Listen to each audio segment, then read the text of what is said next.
안녕. 오늘도 사탐은 암기가 아니라 이해 과목이다. 수업 시작할게요. 일단 오늘 여러분들 뭐 윤리학의 구분 가장 기본적이고 생활과 윤리 처음에 나오는 내용에 대해서 할 텐데 이 부분을 여러분들이 어려워하는 이유가 여기를 이제 보면은 매번 선지들이 좀 새로운 선지들이 많이 나오는 것 같아. 그 이전에 나왔던 선지들하고 볼 수 없는 새로운 유형의 선지들이 나오고 그럴 때마다 이제 여러분들이 혼란스러워하지. 왜냐면 이전에 못 봤던 선지니까. 그럼 이제 또 암기할 분량을 늘려나가야 되는데, 문제는 수능에서 이전까지 못 봤던 선지가 또 나오면 어떡할 거냐는 거야. 예를 들어서 모의고사나 평가원 문제 같은 경우에는 이번에 틀리고 외워서 그 다음에 안 틀리면 되지만, 수능에서 나왔을 경우에는, 그렇잖아. 안 틀려야 되는데. 무슨 말인지 알았어요, 여러분들? 그러니까 매번 그렇게 외워서만 문제를 풀 수 없기 때문에 여러분들이 이 부분들에 대해서 좀 더 정확하게 이해하는 게 필요한데, 일단 윤리학의 구분에서는 어떤 표현을 선지로 구성이 되느냐보다 중요한 게 각각의 윤리학이 뭘 대상으로 하느냐야. 뭘 대상으로 하느냐. 그러니까 어떤 것들을 그러니까 윤리학은 같지만 이 같은 윤리학들이 뭘 대상으로 삼느냐를 좀 정확히 알아두면 여러분들이 선지를 꼬박꼬박 외우지 않아도 문제 풀기가 훨씬 더 좀 쉽다. 기본적으로 여러분들 봐봐. 규범 윤리학은 뭘 대상으로 하냐면 당위를 대상으로 해. 당위라고 하는 건 마땅히 해야 될 것과 해서는 안 되는 것, 이런 것들을 우리가 바로 당위라고 하죠. 그러니까 통상적으로 이렇게 해야 되는 것의 범주, 해서는 안 되는 것의 범주를 규범이라 그래, 규범. 무슨 말인지 알았어요, 여러분들? 그렇기 때문에 규범 윤리학은 당위를 대상으로 한다. 근데 이때 그러면 그 해야 되는 것과 해서는 안 되는 것의 범주인데 그 보편적 범주의 기준, 그러니까 이거는 해도 되는 거야라고 하는 어떤 보편적 기준을 제시하면 그게 이론 규범 윤리학이 되는 거야. 됐어요, 여러분들? 반면에 구체적이고 특수한 상황에 적용할 수 있는 규범을 제시하면 그게 바로 뭐가 돼요, 여러분들? 이제 실천 응용 윤리학이 된다. 예를 들어서 사람을 죽여선 안 된다. 이 앞에 뭐가 들어 무고한 사람이라고 하자. 무고한 사람을 죽여선 안 된다. 그럼 이건 바로 뭐가 돼요, 여러분들? 이제 이론 규범 윤리학에서 얘기하는 보편적 규범이죠. 이거를 구체적 상황에 적용해서 안락사, 뇌사, 낙태, 사형제도 이런 것에 적용하는 게 바로 뭐 여러분들 이제 실천 윤리학이다. 그럼 여러분들 볼 때 당이라는 건 가치가 들어가니 안 들어가니? 당연히 들어가지. 뭐 사회문화 하는 사람들은 알 텐데 우리가 보통 사회문화 현상은 당위 법칙, 그 다음에 뭐 자연현상은 사실 존재 법칙이라고 얘기하면서 사회문화 현상은 가치가 함축돼 있고 자연현상은 가치 중립이라고 얘기하잖아. 당연히 규범 윤리학은 당위를 대상으로 하기 때문에 가치가 개입돼 있다. 꼭 기억해둬 여러분들. 그 다음에 메타윤리학은 뭘 대상으로 하냐면 메타윤리학은 논리를 대상으로 해. 논리라고 하는 건 뭐냐면 말하는 거, 이 말하다 논자거든. 말하는 것에 대한 이치가 있어야 된다는 거야. 즉 윤리학에서 얘기하는 것들 아니면 윤리학에서 주장하는 것들에 대해서 어떤 논리에 대해서 얘기한다.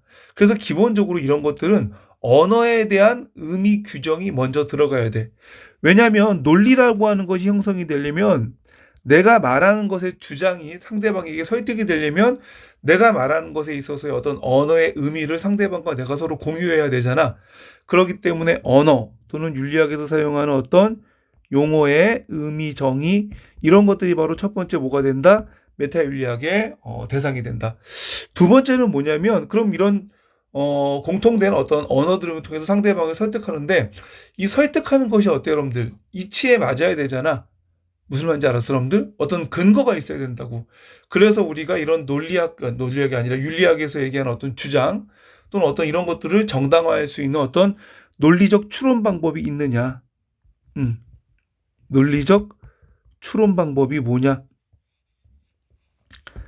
예를 들어서 우리가 통상적으로 이제 그 메타윤리학에서 가장 대표적인 게 그 무어란 사람의 그 자연주의적 오류라고 하는 게 있는데 우리가 보통 통상 사실에서 옳음을 뭐라 그럴까 그 유추하거든. 이게 이제 사실로부터 옳음을 추론한다고 얘기하는데 과연 여러분 사실로부터 옳음을 추론하는 게 맞는 걸까?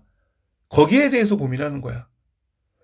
그러니까 우리는 사실로부터 옳음을 추론하는 게 맞다라는 생각하에 그 옳은 것의 범주와 규범을 제시했던 것이 바로 이론 규범 윤리학이라면 왜 사실로부터 옳음을 추론해? 그런 추론 방식이 맞는 거야? 만약에 그런 추론 방식이 틀리다라면 우리는 어떤 방식으로 옳음의 범주를 추론할 수 있겠니? 우리가 그 옳음의 범주를 추론할 수 있는 방법을 한번 생각해 보자는 거야. 예를 들어서 여러분 봐봐. 남성과 여성이 서로 사랑을 하면 그쵸 여러분들? 뭐 정자하고 난자가 만나서 임신을 하고 후손이 태어나죠. 이건 자연적인 사실이란 말이야. 이런 자연적인 사실로부터 우리는 이성애는 도덕적으로 옳고 동성애는 도덕적으로 옳지 않다라고 얘기하는데 이 자연적 사실이 왜 옳음의 문제를 결정해야 되는 거지?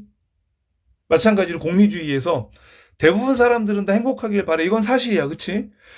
행복하길 바라는 것과 행복하게 하는 것이 옳은 것이야. 이건 별개의 문제 아닌가?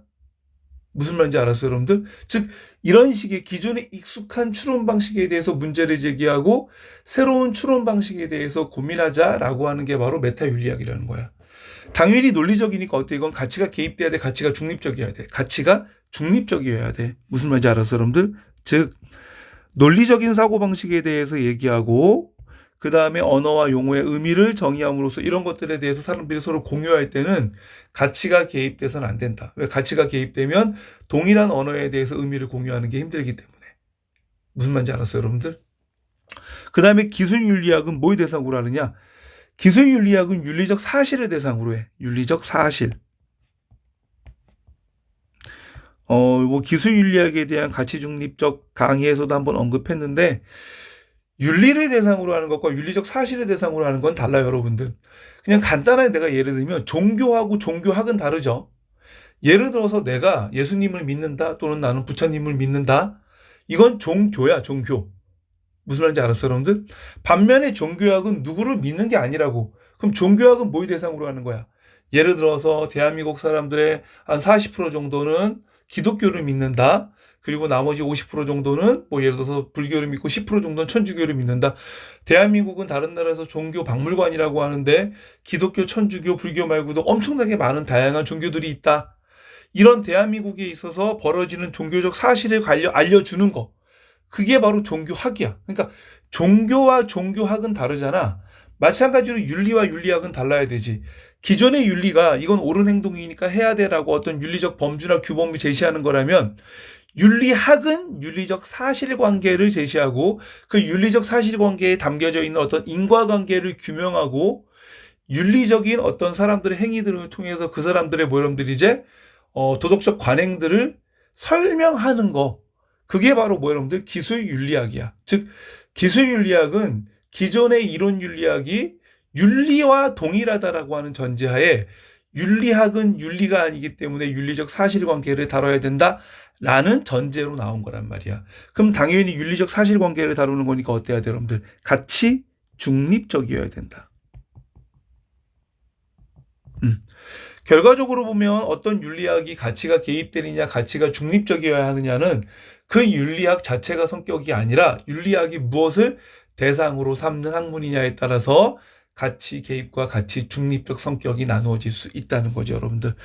그래서 이 부분에서는 여러분들이 자꾸 어떤 단어들을 통해서 암기하고 이걸 통해서 윤리학을 구분하려고 하기보다는 그런 것들이 뭘 대상으로 삼는지를 정확하게 이해하고 그리고 문제를 풀어나가고 또 그러면서 선지들에 나오는 표현들을 좀 암기까지 해주면 새로운 선지에 대해서도 충분히 응용할 수 있을 것 같다.